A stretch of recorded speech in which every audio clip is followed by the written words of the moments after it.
with the media sending subliminal messages focused on depriving your soul of any humanity, of selling your existence to the corporate overlords, at stuffing your face with GMO foods not to face reality, and buying corporate-made slave goods so you can never be consumed with anything relevant or important in life. They're also telling you how the U.S. economy is great. Now my question is, how can the U.S. economy be improving? How can the U.S. economy be growing? How can the U.S. economy be resilient and picking up speed, as these top 4 articles claim, when the U.S. is in debt close to almost $18 trillion? You don't see that in the headlines. So in this video, we're going to talk about U.S. economic manipulation, not only nationally, but also internationally, and how it affects the whole world. A very important article in the backstory, is not on the front pages, of course, is how the U.S. actually dropped out of the 10 most economically freest countries recently. U.S. economic freedom is slipping away with dire consequences. And why is that? Many people point to the fact that the super uber elite, the super 0.001% richest people, pretty much have government socialism, and everyone else lives under a plutocracy. There's a reason Monsanto gets paid to plant GMO corn. There's a reason Exxon and other huge mega corporations don't pay any taxes, because it's a government run by the private interests. And when we're talking about rich, we're not talking about your average Joe Schmo. We're talking about David Rockefeller, Lord Jacob Rothschild, Bill Gates. We're talking about the top of the top. We're looking at also the employment numbers. A lot of people in the mainstream media are saying unemployment is at a record all-time low.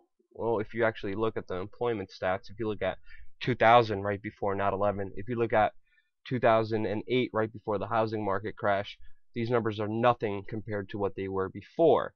But yet, mainstream media and other analysts are saying we're almost back to full-time employment, and that unemployment is at a record low. It is going up, but it is not at the level that it was before.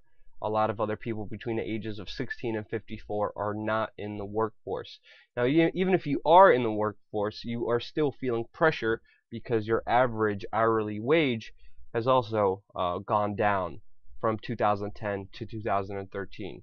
Now, it does look like there may be a small spike between private sector jobs, but it's still minimal compared to the drop that happened all the way from 2008, 2010, all the way to where we are now, if you look at these key numbers.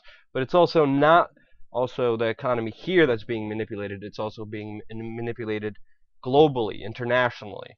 Just 2 weeks ago, we made a video talking about how Saudi Arabia and the U.S. cut a deal to overproduce oil. That's why we're having really cheap oil all over the world, and they did this so they could screw over Iran, Syria, and Russia. And now, 2 weeks after that, we're seeing the effects of record low gas prices, and we're seeing the Russian ruble, the Russian currency, plunge to a new record low. And this is after OPEC declared that they're still going to be producing more oil. A lot of people in the media claim that this is going to hurt the U.S. shale producing companies, but many people don't understand it's going to hurt the competitors, not the major producers of shale in the U.S. It will eliminate competition and make the super rich companies like Exxon even more powerful than they are now. But that's a whole nother side topic to get into. But we're seeing the economic effects of secret deals that the U.S. and Saudi Arabia cut in September to lower gas prices. We're seeing that effect on Russia. Russia, in effect, is also putting back that economic pressure on Ukraine. Ukraine is in a very tough position right now. It's facing a very dark and frigid winter, and Russia cut off its coal to Ukraine recently without warning. Now, Ukraine has an aging energy infrastructure. Half of the coal that it used to produce is closed because of the railroads and because of the mines being closed because of the war that has been happening there.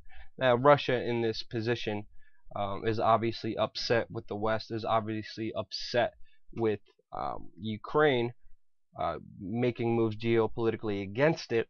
But this is something that we haven't been hearing in the media as well is that all Russia is saying is that Ukraine needs to pay its debt, needs to pay what it owes Russia for the gas that it bought earlier, and that bill is up to billions of dollars. Ukraine owes Russia billions of dollars in past due gas bills and that they haven't paid for. Russia just clearly said, you pay the gas, you pay us up front for the gas, we will give you gas.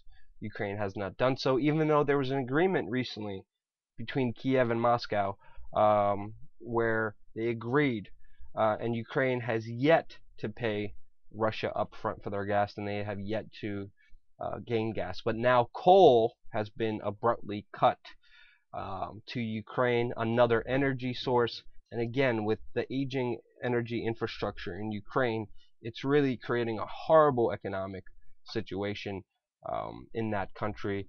Ukraine is actually struggling to pay its elderly, it's struggling to pay people's pensions, and people are having a very hard time surviving there. We look at the situation even deeper. We look at the inflation and soaring prices that are also happening in Ukraine. And again, Ukrainian president is calling an inflation war against the country. Ukraine faced 19.8% of the inflation rate recently, and within the last year, its currency was devalued 48%, which means importing important things like energy, gas, fruit, medicine, food, everything has increased tremendously, causing a lot of economic pressure on Ukraine, which many people point to Russia being responsible for, especially by hurting the energy infrastructure. It looks like the U.S. is making a punch against Russia. Russia is retaliating against Ukraine, and it's just continuing back and forth.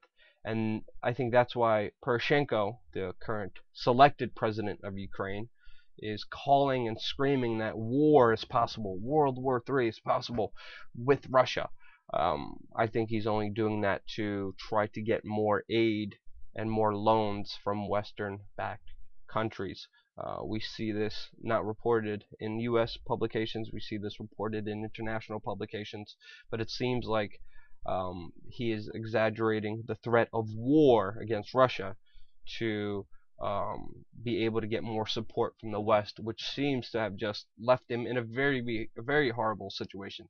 The situation in Ukraine shows you when a country is being pulled back and forth between the West and the East, between Russia and the US and the European Union. They were just left and totally screwed over. The people are suffering. Now, of course, the Ukrainian establishment, even the Ukrainian president, they all have ties to the US. Even a WikiLeaks cable came out recently showing how Poroshenko was actually an informant to the US. You can actually take a look in this WikiLeaks document. In the description below, we're going to have all these documents listed for you.